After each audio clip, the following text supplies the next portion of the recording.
Penjaga gereja. Kebaikan manusia melampaui imannya. Dalam hidup ini, seseorang menjadi bernilai bukan semata-mata karena apa kepercayaannya, tapi karena kebaikannya. Kebaikan tak lain sebaik-baik cara berterima kasih pada hidup. Mengerti yang benar itu butuh proses. Kebenaran yang membutakan adalah kebenaran yang berbahaya.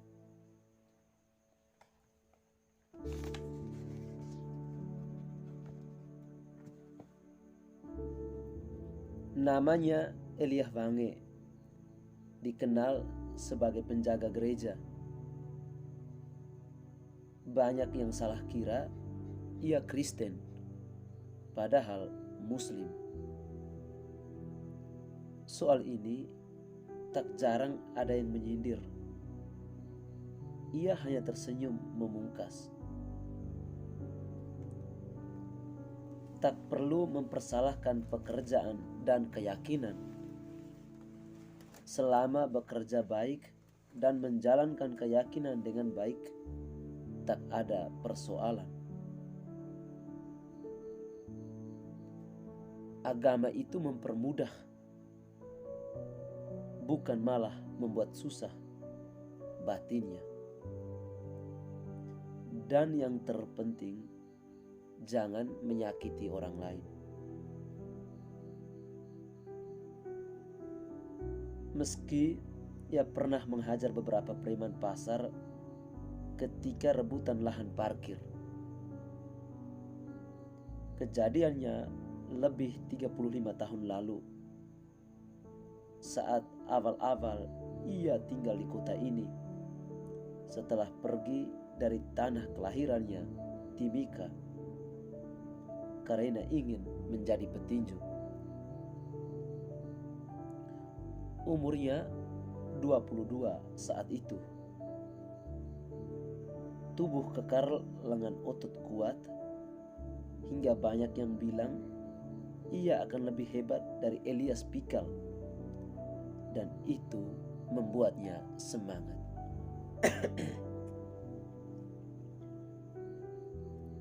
Namun setelah perkelahian dengan preman-preman pasar, niatnya sebagai petinju justru surut.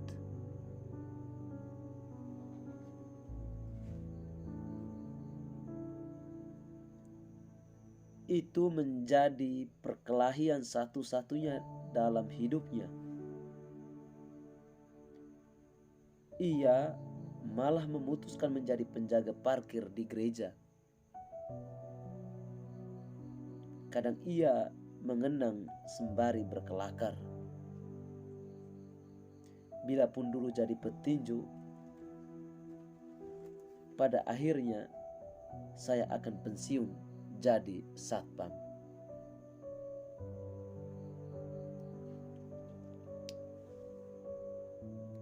Berdekatan dengan pasar, stasiun kereta dan alun-alun, gereja yang memiliki halaman cukup luas itu memang menjadi tempat yang menguntungkan sebagai lahan parkir.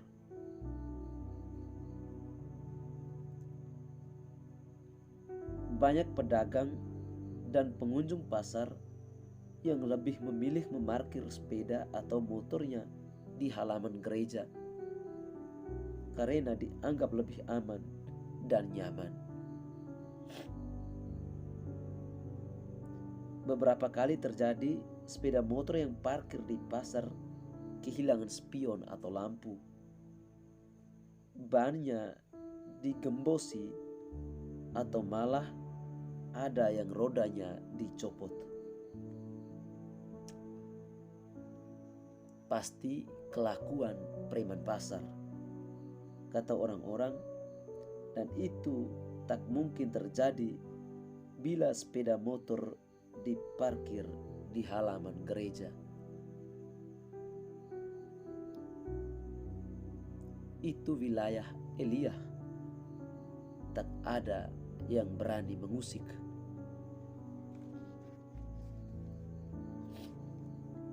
Lagi pula, di halaman gereja yang dibangun semasa kolonial itu, banyak tumbuh pepohonan rindang teduh.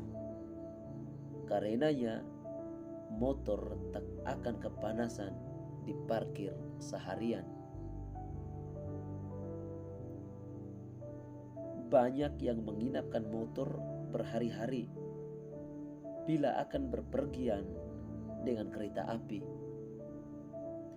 Saat alun-alun ada keramaian, pertunjukan musik atau pasar malam, halaman gereja itu penuh motor parkir hingga luber ke trotoar.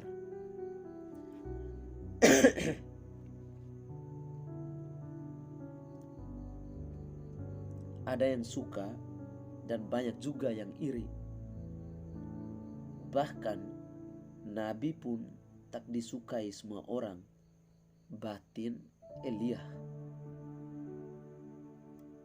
Ia pernah mendengar kalau ada jemaat gereja yang mendesak Romo Sindu agar melarangnya bekerja di lingkungan gereja. Pada akhirnya, Elia memang tak hanya dikenal sebagai penjaga parkir, karena ia kerap ikut membantu melakukan banyak hal bila ada kegiatan di gereja.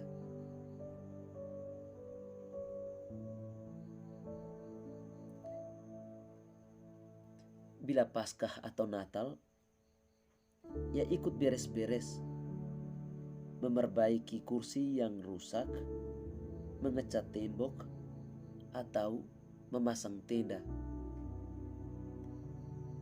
Halaman gereja selalu bersih karena ia rajin menyapu dan mencabuti rumput.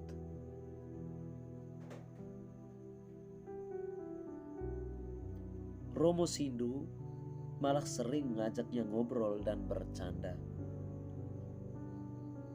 Suatu malam, ada pencuri yang hendak membobol gereja. Pencuri itu langsung kabur dipergoki Elia. Sebagai penjaga parkir, Elia memang suka berkeliling, memastikan semua motor yang dijaganya aman.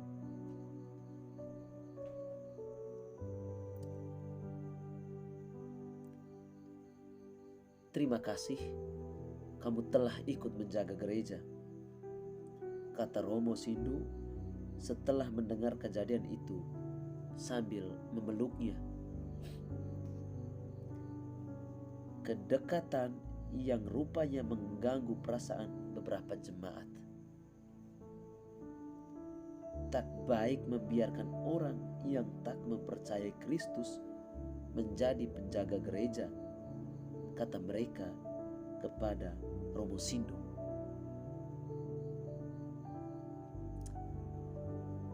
Ketika mendengar itu, Elia meminta maaf bila keberadaannya mengganggu. Tapi Romo Sindu berkata, seringkali kebaikan manusia melampaui imannya. Dalam hidup ini, seseorang menjadi bernilai bukan semata-mata karena apa kepercayaannya, tapi karena kebaikannya. Teruslah bekerja di sini selama itu baik buat kamu. Saya tidak akan mempersoalkan.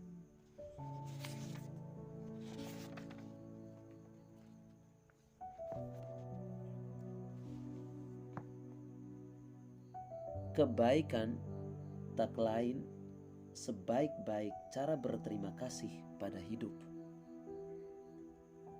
Elia ingin mengatakan itu pada anak sulungnya. Malam itu, ia sedang duduk menikmati rokok di beranda ketika Jopi perlahan mendekat dan duduk di sampingnya.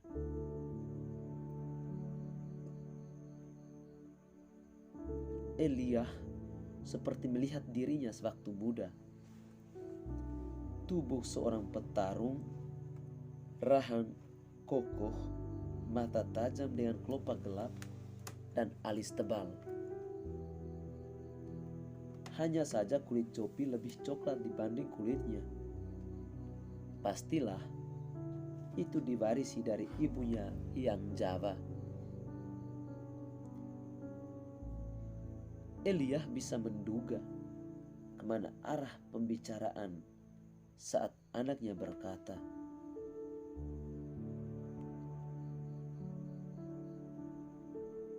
"Ayah sudah tua. Alangkah baiknya bila ayah istirahat. Ayah bisa lebih tekun beragama." Elia tersenyum. Siapa itu punya omongan? Omongan kau? Apa ustadz kau? Belakangan, anaknya memang aktif ikut pengajian. Celananya kini selalu congklang dan berpeci putih. Jangan salah paham ayah. Saya hanya ingin ayah tenang menikmati masa tua. Ayah belum tua, Job. Maksud saya, sekarang saya sudah kerja di bengkel. Karena itu, ayah tak perlu bekerja di gereja itu lagi. Pikir kau, dari mana uang yang bikin kau bisa sampai lulus sekolah? Saya berterima kasih, ayah. Jadi, apa sebenarnya yang bikin kau ini ingin ayah tak lagi bekerja?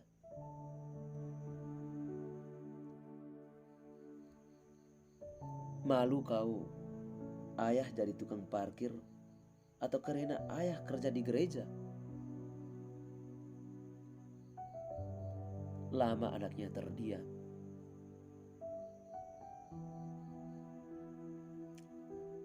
Sekali lagi, ayah, jangan salah paham. Saya memang merasa tak enak kalau ada orang membicarakan pekerjaan ayah. Sampai-sampai pernah ada yang bergunjing kalau ayah sebenarnya diam-diam sudah dibaptis. Saya kira itu tak baik.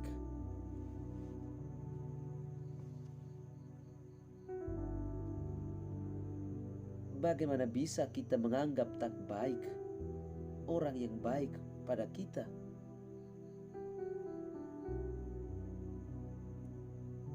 Kau tak usah dengar itu orang bergunjing.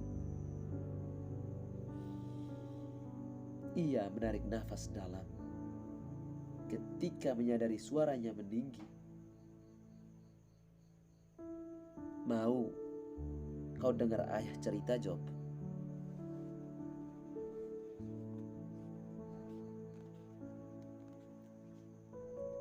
Saat masih kanak di Timika, ayah berkilo-kilo jalan untuk sekolah. Dan satu-satunya sekolah yang ada cuma sekolah di gereja. Kau tahu, kalau ayah mau bisa dibaptis sudah. Tapi tidak. Sampai kemudian ayah memutuskan merantau karena ingin jadi petinju. Tengah malam, ayah sampai ke kota ini, numpang kereta api bareng. Tak kenal ayah sama sekali kota ini. Bingung mau kemana. Lalu ayah numpang tidur di emper. Karena banyak juga ayah lihat orang sedang istirahat atau tidur di situ. Baru kemudian ayah tahu itu musola stasiun. Ayah bangun karena mendengar suara air bergemericik. Ayah melihat ada orang mencuci wajah di pancuran, dan ayah pun ikut mencuci muka agar segar.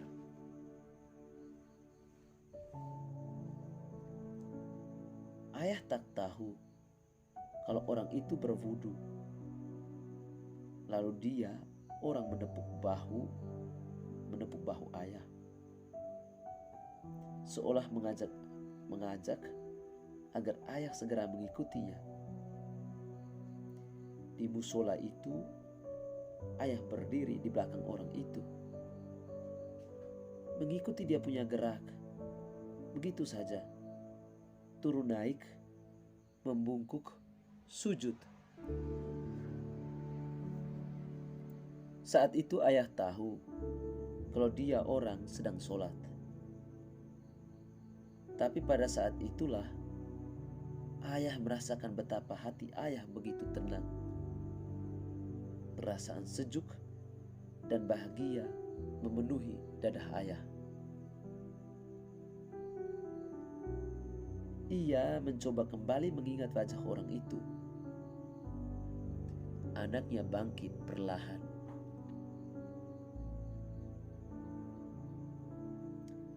Kau dengar sebentar, Job. Ketika berkelahi lawan preman-preman pasar, ayah kembali teringat orang yang mengajak ayah sholat.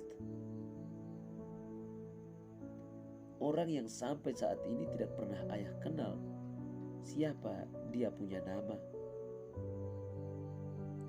Saat mengingatnya, tak lagi ingin ayah berkelahi. Ayah tak dapat cita-cita jadi petinju, tapi ayah bahagia. Ayah kemudian makin mengerti, kita percaya agama tak lain karena kita ingin bahagia. Apa gunanya beragama kalau tidak membuat kita bahagia? Jopi menatapnya. Setidaknya saya sudah mengatakan apa yang harus saya sampaikan pada ayah.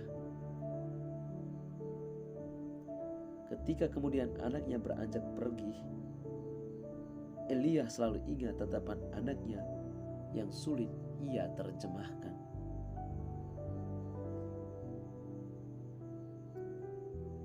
Berbaring di ranjang, ia menceritakan itu pada istrinya yang sedang duduk melipat baju. Perempuan yang telah menemani hidupnya selama 26 tahun itu bangkit, lalu meraih tangannya, memijit pelan-pelan. Kamu tak usah mencemaskan anakmu. Mengerti yang benar itu butuh proses. Saya hanya cemas. Kenapa ada yang merasa paling benar? Kebenaran yang membutakan adalah kebenaran yang berbahaya.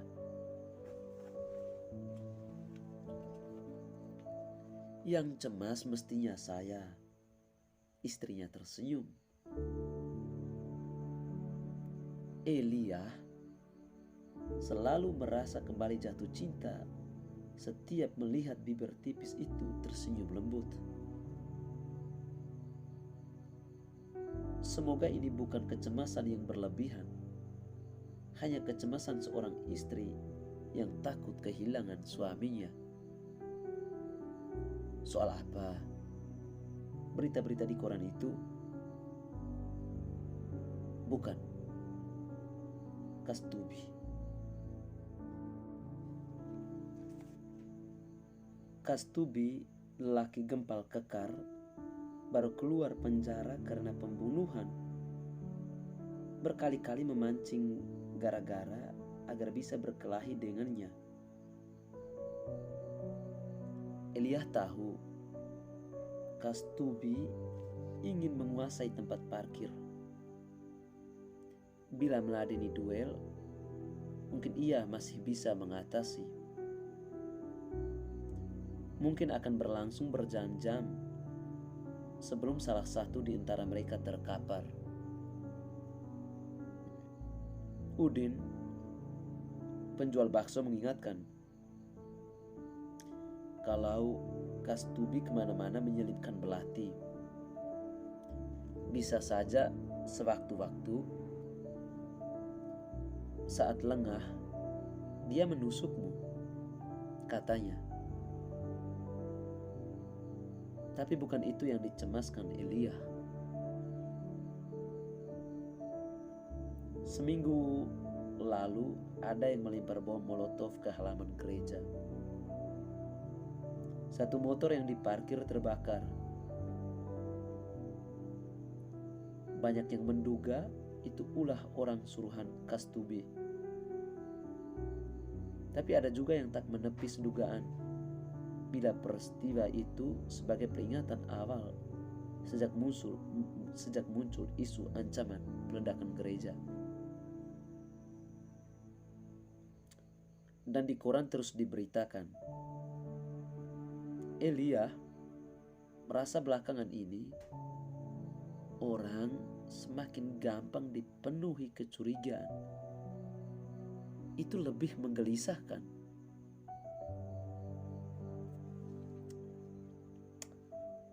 Elia memandangi polisi yang berjaga di halaman gereja.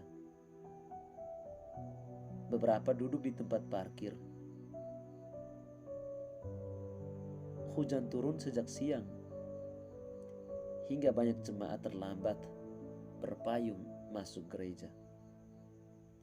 Elia melihat Kastubi berlari-lari kecil melintasi hujan, kemudian menghilang di tikungan dekat pagar sebelah selatan. Perasaannya berdebar, curiga Kastubi menyelusup masuk.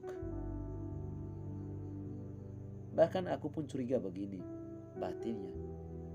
Mungkin dia hanya kencing di balik pagar.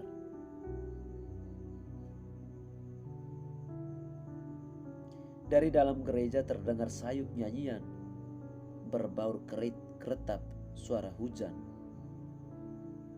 Misa sebentar lagi selesai. Elia sedang merapikan barisan motor agar gampang keluar saat bubaran ketika mendengar teriakan dan orang ramai berlarian. Ada yang menemukan bungkus kardus mencurigakan.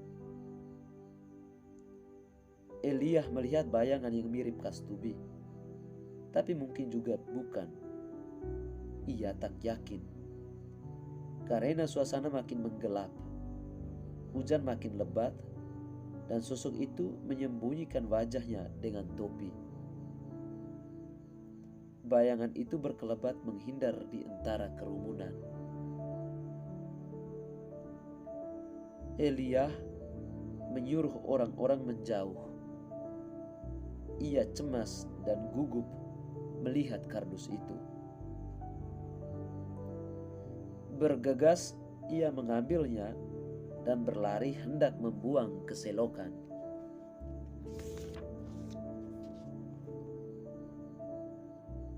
Orang-orang menjerit ketika terdengar ledakan. Tubuh Elia terpental. Suara hujan dan nyanyian dari dalam gereja tak didengarnya. Orang-orang berkerumun memandangi tubuh yang remuk itu.